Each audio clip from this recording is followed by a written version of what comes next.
Confined space entries are never routine. You may use the same equipment, run the same tests, and even work with the same crew. But the conditions you face inside are different every time. Low oxygen levels, gas leaks, and toxic fumes are hazards that can knock you out in a heartbeat.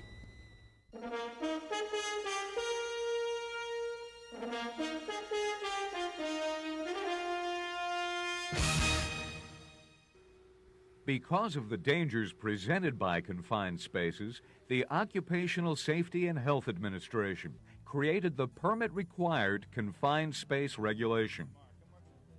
Confined spaces are spaces that are large enough for a person to enter, but access to the space is physically limited or restricted. They are large enough to work in, but are not designed for continuous use. Confined spaces can include tanks, vessels, storage bins, hoppers, vaults, and pits. There can be a number of different types of hazards associated with confined spaces. Conditions to watch out for when working with these spaces include hazardous atmospheres, such as those containing flammable or toxic gases and vapors, atmospheres with too little or too much oxygen, or tight areas that could trap or suffocate workers. You also need to look out for spaces that contain materials which can engulf people working in them. Of course, the best way to avoid these hazards is to bring your work outside the confined space. Unfortunately, this isn't always possible. As we have discussed, there can be a number of different types of energy associated with the machinery and equipment we work with. The most common are electrical, hydraulic, and pneumatic. Each of these types of energy can exist in two states, active and stored.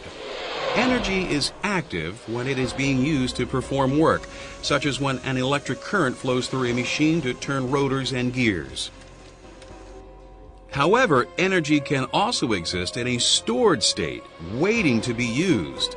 An example of this is the electricity that's held in capacitors, which are used in many machines.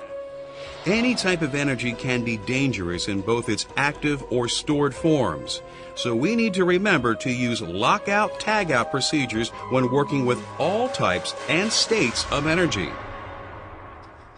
There are many types of lockout devices that can be used to isolate a piece of equipment from its energy source. The most common are padlocks, chains, and valve clamps.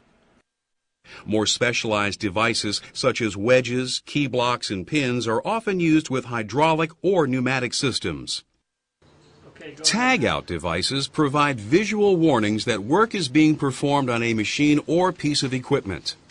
The tags identify the person or persons who are working on the machine and can also indicate why the equipment is out of service. Remember, tags only provide information. Alone, they will not secure energy isolation devices. So whenever possible, they should be used with locks, not by themselves. If you are involved in activities requiring lockout, tagout procedures, your employer will provide the locks, tags, and other devices you will need. These must be identified as lockout, tagout devices only. They cannot be used for any other function and may not be shared with other workers. You should also never use non-designated devices for lockout, tagout. For instance, you cannot remove a padlock from a locker or toolbox and use it to lock out an electrical panel. Lockout, tagout devices must be easy to identify as well as durable. They should be able to stand up in your normal operating environment. Finally, locks must be difficult to remove so that they can't be taken off by accident.